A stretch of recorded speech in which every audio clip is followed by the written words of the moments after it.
Good day, and thank you for standing by. Welcome to the OTC Markets Group First Quarter 2025 Earnings Conference Call and Webcast. At this time, all participants are in a listen-only mode. Please be advised that today's conference is being recorded. After the speaker's presentation, there will be a question-and-answer session. To ask a question, please press star 11 on your telephone and wait for your name to be announced. To withdraw your question, please press star 11 again. I would now like to hand the conference over to your speaker today, Dan Zinn, General Counsel and Chief of Staff. Thank you, Operator. Good morning, and welcome to the OTC Markets Group First Quarter 2025 Earnings Conference Call. With me today are Cromwell Coulson, our President and Chief Executive Officer, and Antonia Georgieva, our Chief Financial Officer. Today's call will be accompanied by a slide presentation. Our earnings press release and the presentation are each available on our website. Certain statements during this call and in our presentation may relate to future events or expectations and, as such, may constitute forward-looking statements. Actual results may differ materially from these forward-looking statements.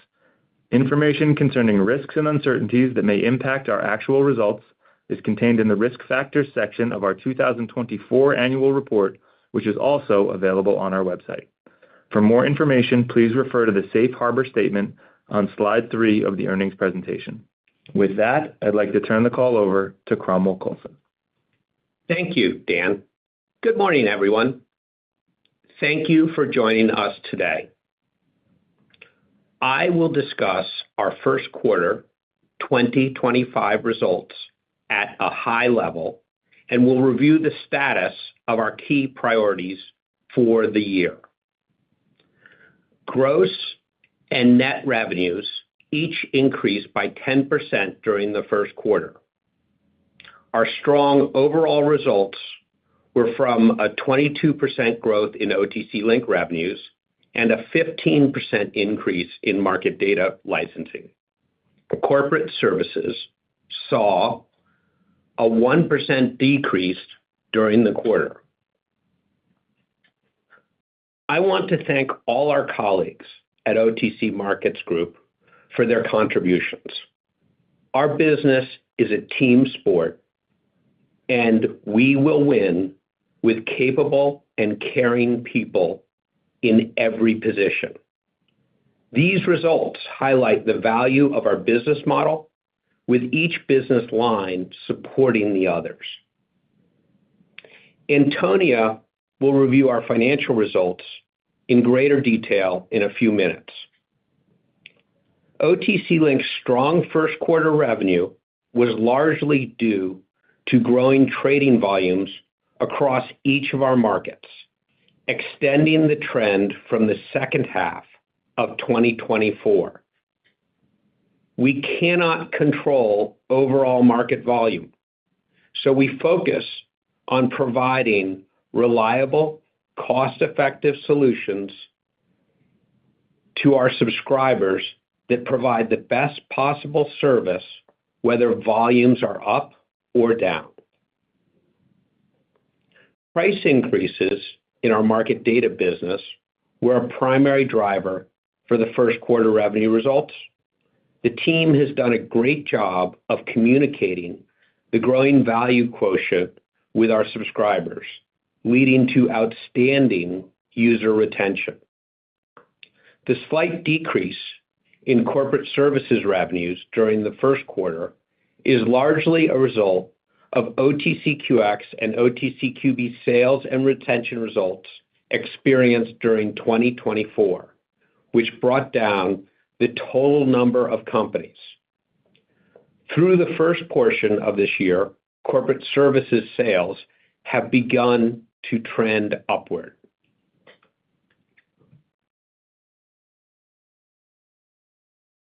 During our last earnings call, I described our two key initiatives for 2025: overnight trading and the launch of the OTC ID Basic Market. These projects remain our top priorities across the organization.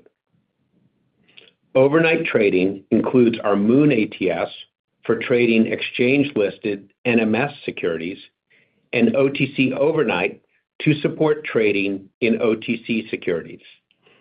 Each market operates from 4 p.m. to 8 a.m. Eastern Time, Sunday through Thursday.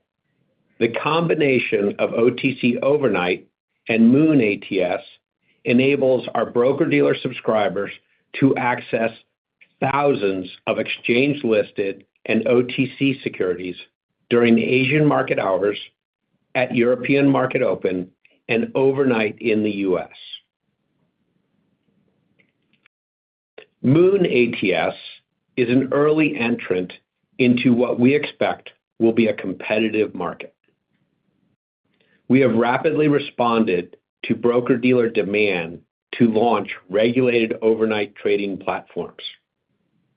Moon ATS has onboarded a number of active broker-dealer subscribers and offers trading in over 10,000 securities. As we have lit up Moon trading, we have seen increased interest in Moon market data from across the globe, with a number of firms already subscribing to our data feeds. As with our existing daytime markets, transparency is paramount. The availability of Moon market data to interested market participants around the world is key to the success of this endeavor. OTC Overnight has also begun onboarding subscribers. OTC Overnight offers unique value, blending our expertise in facilitating OTC equity trading with the desire for investors across time zones to access regulated U.S. trading markets during their daytime hours. Our view towards the overnight market matches our approach to the markets we have operated for many years. We will deliver elegant, reliable, and cost-effective solutions that help meet the needs of our subscribers and benefit investors. Our second high-priority initiative, OTCID, has also seen substantial progress. On July 1st, we will retire the Pink Current market and launch the OTCID Basic market. OTCID is for companies to publish a baseline of ongoing information rather than meet the qualitative and quantitative standards for our premium markets. These companies provide ongoing financial disclosure, publish a management certification, and verify their company profile and other important data for U.S. investors and brokers. OTCID Basic continues our more detailed distinction and contrast we are creating between our markets. Our OTCQX and OTCQB premium markets are recognized brands, ingrained in trading, regulatory, and compliance processes across the industry. OTCID will expand our offering to a wider range of companies. These companies separate their brands from securities quoted on Pink Limited, which have little to no issuer involvement. Pink Limited companies do not certify their compliance with established reporting standards, have limited availability of disclosure or financial information readily available to U.S. investors, and may not support their U.S. market. These securities will continue to be identified with a yield sign next to their stock symbol to warn investors to proceed with caution. It is important to understand that issuers now in the Pink Current market that do not provide the required information will see their securities transition to the Pink Limited market, or for those with late or incomplete disclosure, to the Expert Restricted market. We are encouraging companies to submit their OTCID applications on a timely basis to ensure that our compliance team has ample time to review each application before launch. We have received numerous applications thus far. During our next earnings call, I expect to be able to report on the number of companies that achieved OTC ID compliance by the July 1st deadline. Companies that do not meet the deadline but later choose to apply may do so at any time, and we will continue to report on the number of companies participating in OTC ID over time.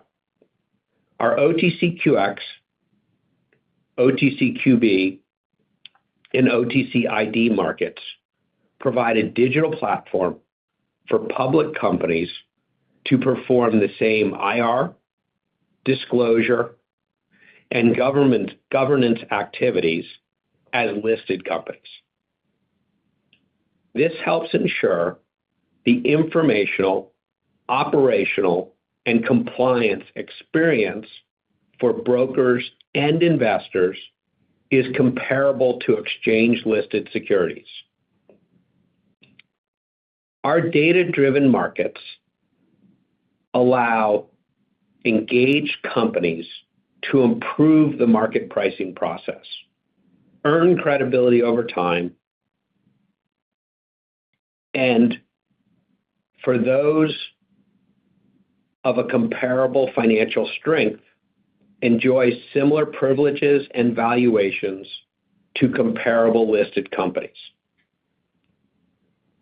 Prioritizing critical projects such as overnight trading and OTC ID helps align our teams and organize our resources. However, these initiatives are not our only focus this year. Our drive for long-term growth and continuous improvement requires that we maintain focus on our regulatory priorities. Throughout the first quarter, our discussions with regulators and legislators have focused on small company capital formation and regulatory recognitions for companies on our markets that deserve such recognitions because of their liquidity or financial strength. The spirit of collaboration from regulators and Capitol Hill has never been stronger, and we are encouraged by the depth and breadth of the discussions we have had thus far. Our focus on regulation is not solely about pursuing a forward-looking agenda. We remain laser-focused on operational integrity, internal compliance processes, and reducing risks as we pursue new opportunities, improve our services for subscribers, and grow our business for shareholders. In closing, I'm pleased to announce that on May 6th, our board of directors declared a quarterly dividend of 18 cents per share, payable on June the 18th. This dividend reflects our ongoing commitment to providing superior shareholder returns. With that, I will turn the call over to Antonia. Thank you, Cromwell, and thank you all for joining our call today. I would like to start by thanking our entire OTC Markets team for continuing to execute on our strategic priorities and exciting new initiatives, and for their commitment to our subscribers. As I discuss our results for the quarter ended March 31st, 2025, any reference made to prior period comparatives will refer to the first quarter of 2024. Turning to page 7 for review of our first quarter revenues. We generated $30.4 million in gross revenues, up 10% compared to the prior year period. Revenues less transaction-based expenses were up 7%. OTC Link's gross revenues increased 22%, driven by a 46% increase in transaction-based revenues from OTC Link ECN and OTC Link NQB, as we benefited from a higher number of shares traded on those platforms. As an offset, transaction-based expenses increased 57%. Additionally, OTC Link saw an increase in certain connectivity revenue due to growth in the number of connection licenses and in quote access payment service revenue, along with the increased volume of trading activity. OTC Link finished the first quarter with 116 subscribers on OTC Link ECN and 81 subscribers on OTC Link ATS, and had 141 unique subscribers across our ATSs. At the end of the prior year period, OTC Link had 112 and 82 subscribers on OTC Link ECN and OTC Link ATS respectively, and 135 unique subscribers. Trading volumes remain highly unpredictable and could decline in the future. Revenues from our market data licensing business increased 15% quarter-over-quarter, reflecting a 19% increase in redistributor-based revenues and 22% increase in revenues from direct sold licenses, partially offset by a modest 1% decline in revenues from data and compliance solutions. Within the redistributor-based revenues, pro-user revenues increased 20% and non-pro user revenues increased 45%, in each case primarily due to price increases from the beginning of 2025.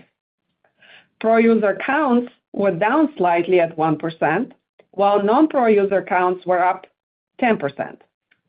Historically and in the normal course of business, we have seen significant changes in the number of non-professional users as market volumes and retail participation on our markets fluctuate, and we may experience a decline in the future. Broker-dealer enterprise licenses and internal system licenses drove the growth in direct sold licenses. Price increases and subscriber growth contributed to the increase in broker-dealer enterprise license revenue, while subscriber growth and the recognition of certain one-time revenue contributed to the increase in internal system license revenues. Data and compliance solutions saw a slight decline as lower revenue from EDGAR Online counterbalanced increased revenues from data services and the Blue Sky Data product. Corporate services revenues decreased 1% in the first quarter. We saw a lower number of companies across OTCQX, OTCQB, and DNS in the first quarter compared to the prior year quarter. The impact of annual incremental pricing adjustments effective January 1st, 2025, served to partially offset the decline in OTCQB companies, with OTCQB revenues down 2%, and more than offset the decline in OTCQX companies and DNS subscribers, with OTCQX revenues up 1% and DNS revenues up 2%. In the first quarter, we added 22 OTCQX companies compared to 21 in the prior year quarter, and finished the period with 548 OTCQX companies, down 5%. For the annual OTCQX subscription period beginning January 1st, 2025, we achieved a 96% retention rate compared to 93% in the prior year. On OTCQB, we added 60 new companies in the first quarter compared to 36 in the prior year period, and had 1,051 OTCQB companies at the end of the quarter, down 6%. We had 1,303 Ping companies subscribing to DNS and other products at the end of the first quarter, down 9%. These engaged Ping companies, which have a relationship with OTC Markets Group through our disclosure offerings, represented approximately 12% of all Ping securities traded on our platforms at the end of March 2025, compared to approximately 13% at the end of the prior year period. Month-to-month variability in our corporate services subscribers is driven by new sales, offset by non-renewals, corporate events, and compliance downgrades. Turning now to expenses on page 8. On a quarter-over-quarter basis, operating expenses increased 6% to $19.8 million. A 3% increase in compensation and benefits expenses 33% increase in professional and consulting fees, and 34% increase in general, administrative, and other costs were the primary contributors. The increase in compensation and benefits reflects higher base salaries and cash-based incentive compensation, and higher commissions related to increased sales and the updated commission plan in effect from January 1st, 2025. Compensation and benefits comprised 65% of our total operating expenses during the first quarter, compared to 67% in the prior year period. Professional and consulting fees increased due to certain one-time consulting services. Additionally, we saw higher regulatory and clearing costs related to OTC Link ECN and OTC Link NQB due to the increased trading activity. General, administrative, and other costs increased primarily due to bad debt related to higher aged accounts receivable. Turning to page 9. In the first quarter, income from operations and net income increased 9% and 1% respectively. Operating profit margin contracted slightly to 24.7% compared to 25% in the prior year quarter. Our diluted earnings per share increased to 50 cents per share compared to 49 cents per share, or 2%. In addition to certain GAAP and other measures, management utilizes adjusted EBITDA, a non-GAAP measure, which excludes non-cash stock-based compensation expenses. Our adjusted EBITDA was $9.8 million in the first quarter of 2025, and our adjusted diluted earnings per share were 81 cents, each up 7%. Cash used in operating activities amounted to $0.8 million compared to cash used in operating activities of $0.7 million in the prior year quarter. Free cash flows for the quarter were negative $0.9 million compared to negative $1.2 million in the prior year quarter. Turning to page 10. During the first quarter of 2025, we returned a total of $5.1 million to investors in the form of dividends and through our stock buyback program, unchanged from the prior year quarter. We remain focused on growing our business, operating as prudent stewards of shareholder capital, and delivering long-term value to our stockholders. With that, I would like to thank everyone for your time and pass it back to the operator for questions. Thank you. As a reminder, to ask a question, please press star 11 on your telephone and wait for your name to be announced. To withdraw your question, please press star 11 again. One moment for questions.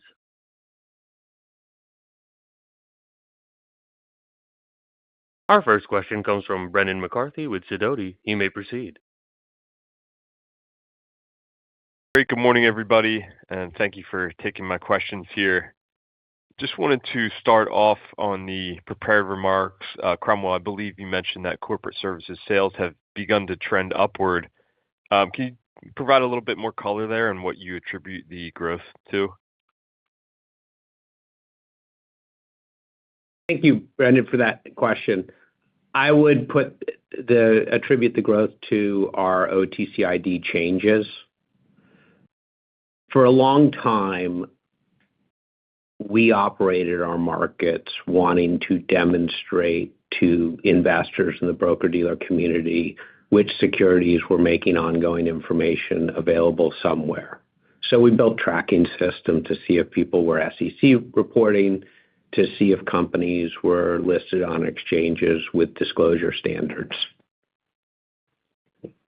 And we created premium markets for companies that could meet certain qualitative, quantitative, and continuous quotation standards to separate themselves from companies that were being traded by brokers.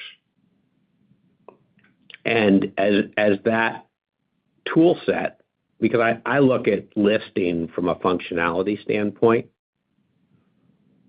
our whole job has been to give a public company the tools to provide the same information on an initial and ongoing basis to investors and brokers in a digital screen and machine environment, and compared to a company that's listed on a traditional exchange. So we've had this system there, which we built up, and then 15c2-11 came along, and the regulators put a stamp on our ongoing monitoring and tracking of companies. So every company that would have a public broker-dealer proprietary quotation for their securities needed to be making publicly available information. The companies that weren't, instead of being in pink no info, went to the expert market, a restricted market.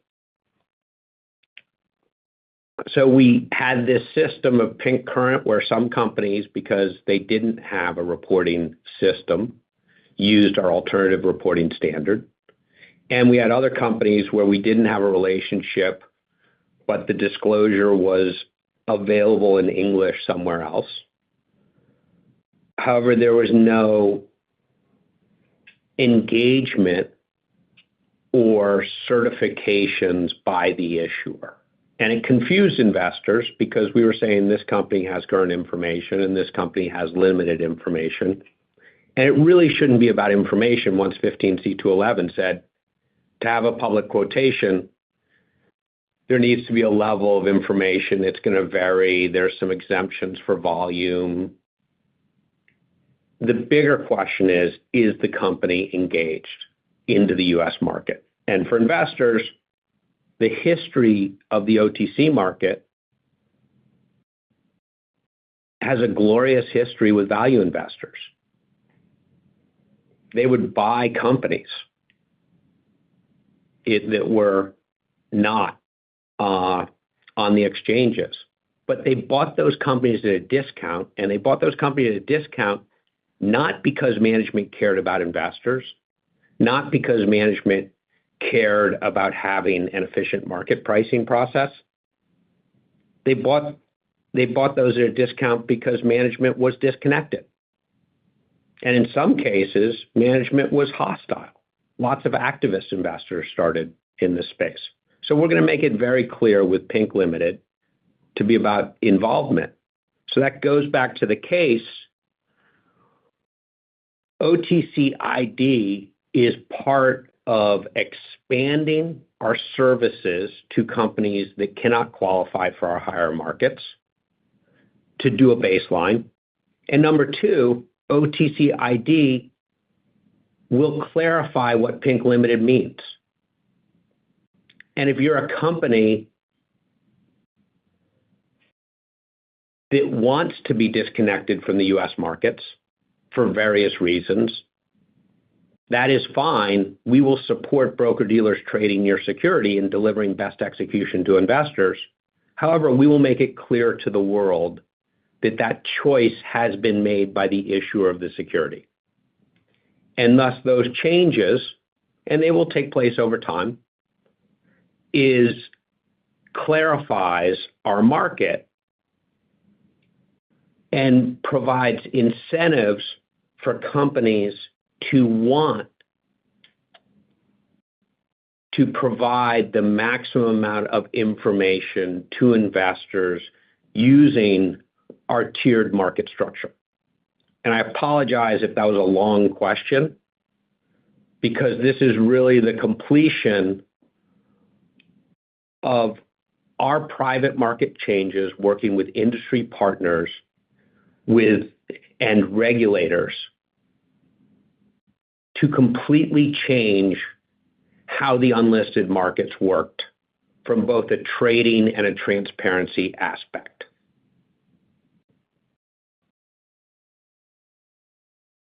That's very helpful. I appreciate the detailed answer there. And maybe as a follow-up, just out of curiosity, so it sounds like OTC ID really fills a void in the marketplace. Are you seeing maybe new sales or new subscribers come from? Well, I assume you're seeing a high amount of transitions from Pink Current. But where else are you seeing new sales come from? Are you seeing companies look from the Pink Limited market have interest in OTCID, or maybe on the flip side, are you seeing companies from QB or QX maybe have interest in kind of coming down to CID, just out of curiosity? Well, our premium markets, we, unlike the exchanges, where when someone cannot meet the standards of a market, they spend the next 50 years doing reverse splits and going to hearing committees. We're data-driven, so it happens pretty quickly. So, of course, if a company moves down from OTCQX because it can no longer meet the standards, there's OTCQB, which is a venture market, and it's a better home for them. We didn't have a spot for companies that moved down from OTCQB. So, of course, we will provide a home for companies to continue to provide ongoing information. Second part is a security has a symbol, but they don't have much of a float. They don't have much trading. OTCID gives an opportunity for the issuer to show up with a baseline of information and start to inform the market before the market liquidity has developed. And that's an important entry. And then, of course, there are a lot of companies that have been in Pink Current that we haven't had a relationship with. And there are many that we do have a relationship with through our DNS product that are transitioning to OTCID, and Pink Limited ones. So I think the conversation is going to move along. And as investors understand what Pink Limited is and the value it provides of transparent trading, yet a market with information asymmetries, imperfections, and discounts because of actions and choices or negligence of the issuer of the security, companies choose what they want their brand to be associated with.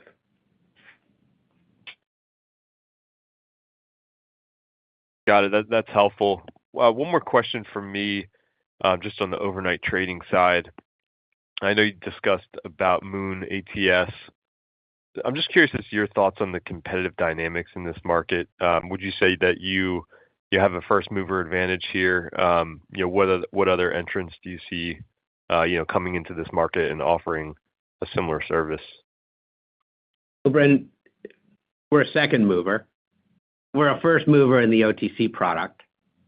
So as securities trading moves 24/5, 24/7, we believe our franchise is incredibly important to protect, and we have an expertise there and the ability to expand that franchise. We also have an ability to provide real value by being a nimble, quick vendor for the broker-dealers as a second mover in overnight trading in NMS securities and a reliable partner who's run mission-critical infrastructure. The exchanges will eventually be there. There's a lot more complexity because ATSs have much more space to innovate, and the industry is still figuring out overnight trading. And for exchanges to come into the space, the exchanges have to solve a lot of market imperfections and synchronizations that ATSs and broker-dealers can solve using market forces. And so that's a window for us to build away. And NMS securities is a big market. There's lots of little microstructures where you can offer value for your broker-dealer subscribers if you have elegant, reliable, and cost-effective solutions to their unique problems that they find useful. And Brendan, as we see the exchanges coming in and as we see this market developing, there's a lot of industry focus, including regulatory focus on how it will work. So obviously now, both for us and the first mover, Cromwell mentioned, we run from 8 p.m. To 4 a.m. Those hours are going to be, the kinds of things that people discuss over time. So the competitive force will not only be around who else joins the market and the business competition, but also the regulatory environment and how that develops. And we're, I think, in a good position to be a big part of that discussion. Great. Thanks, Dan. Thanks, Cromwell. I'll hop back in the queue at this point. Thank you. And as a reminder, to ask a question, please press star 11 on your telephone. Our next question comes from Steve Silver with Argus Research Corporation. You may proceed. Thanks, operator, and thanks as well for taking my questions. And Cromwell, thank you for all the color on OTCIQ and the prepared remarks and in the last series of questions. In terms of the improving trends that you cited in OTCQX and OTCQB, is there any context you can provide around the composition of those companies, whether between new companies or previous QX or QB companies that may be regaining compliance in the marketplace, or any context just around maybe the pipeline of new companies that have expressed interest in joining OTC markets? Steve, thank you for the question. I gave a high level of what we're seeing from, the numbers that show up, because we publish every day who's coming, who's leaving for our various markets. And, OTCID is going to be great because it's going to surface the engaged companies. So you're going to have an idea of company engagement across our markets, and we publish them every day. For product market fit, I think you're asking about is what type of companies we're seeing. We believe every company that is traded in the publicly quoted OTC markets, we can add value to by them providing a higher quality and more consistent information stream to broker-dealers and investors. That's my belief. Everyone that's trading. Now, there's some securities that may not trade that much, but for every security that trades or every security where we are the primary market, we can add value. And that is my goal. And you will see in the next quarter, as we start publishing numbers around engaged issuers. Steve, we do not provide that detailed breakdown of our new sales and whether those have been customers at some point in the past or what the movement between our tiers has been. As we've explained previously, some of the new sales reflect upgrades from QB into QX, not the other way around. The QB sales are entirely new sales. But occasionally, we do see customers that have been subscribing to, say, our DNS product, decide to upgrade to QB or QX, or customers that might have been on QB a few years ago and for whatever reason discontinued subscribing, coming back. It's always a mix. Okay. Thanks, Antonia. And they're completely right. And they're completely new customers coming in as well. Great. And one last one. Obviously, you guys don't plan the business around the number of average trades on OTC Link because those are really factors that are out of your control. Just curious as to whether you have any thoughts around or maybe historical experience with how you plan the business around revenue growth in OTC Link during a period of sustained increased trading around periods of market volatility, and whether over a certain period of time, whether that factors into your big picture thinking on the business. As you pointed out, trading volume is highly unpredictable, and we do our best in our budgeting process to right size our expense base to the expectations for the following year. but we tend to be very conservative in terms of our expectations of volume. We tend to look over a long historical time frame for more of an average trend rather than rely on the temporary ups and downs in the trading markets, which can be quite extreme, as we have seen in the first quarter and more recently. Yeah, Steve, you want to survive the winter without starving to death, and you'll eat well in the summer.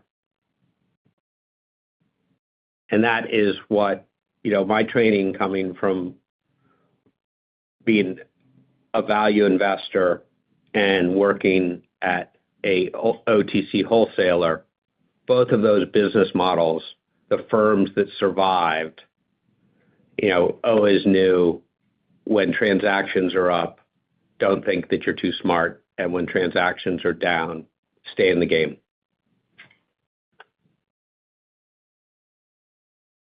Great. I appreciate the extra color. Thanks so much. Thank you. Our next question comes from Brendan McCarthy with Sidoti. You may proceed. Great. Thank you. Just had a quick follow-up question in the market data licensing business. Obviously, it looked like really strong revenue growth there year over year in the first quarter. And I know you discussed there were certain price increases that impacted that growth. I think the data, I did see the data on your website, but just curious if you can provide color on the magnitude of those price increases. I guess what ultimately drove the decision there and how it's been received by customers. Sure, Brandon. In terms of the magnitude, as you know, our new pricing is available on the website. We recognize the old pricing is no longer available. For professional user, our 2 tiers of licenses, level 1 and level 2, were priced previously at $35 per user per month and $85 per user per month, and those prices have been changed to $50 and $100 respectively. For non-professional users, similarly, level 1 and level 2 were $5 and $15, and those new prices are now $8 and $20. The professional user fees had not changed in the last 5 years, since 2020, and the non-professional fees had not changed in 10 years prior to this change.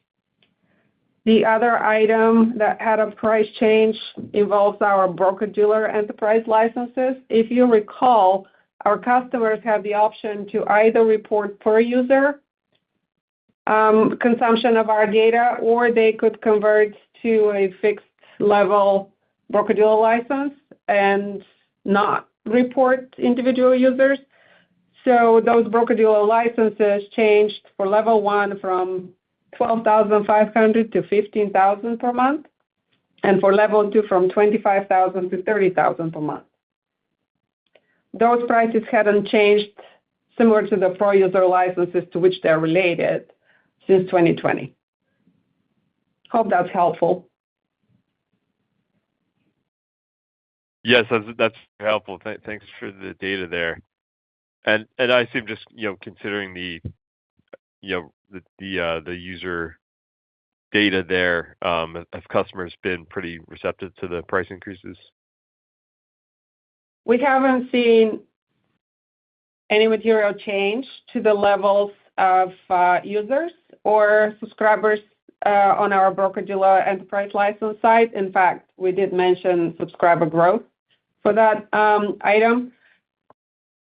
We tend to see a lot more variability in non-pro users, as we have shown in our numbers in the past, depending on market conditions rather than the pricing levels.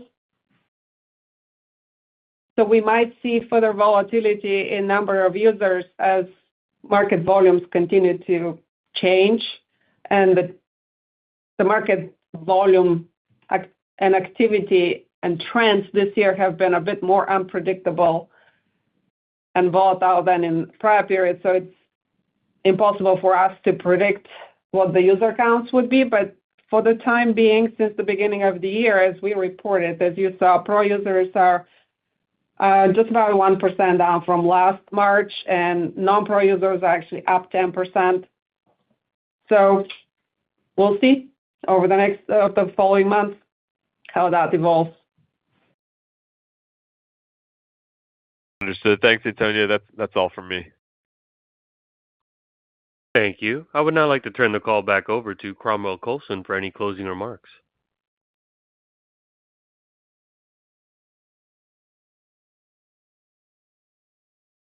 I want to thank each of you for joining us today. I would encourage you to read our full quarterly report for the first quarter of 2025 and the earnings press release for more information. Links to both are available on the Investor Relations page of our website. On behalf of the entire team, we look forward to updating you on our key initiatives that will continue to shape the integrity and competitiveness of the public markets.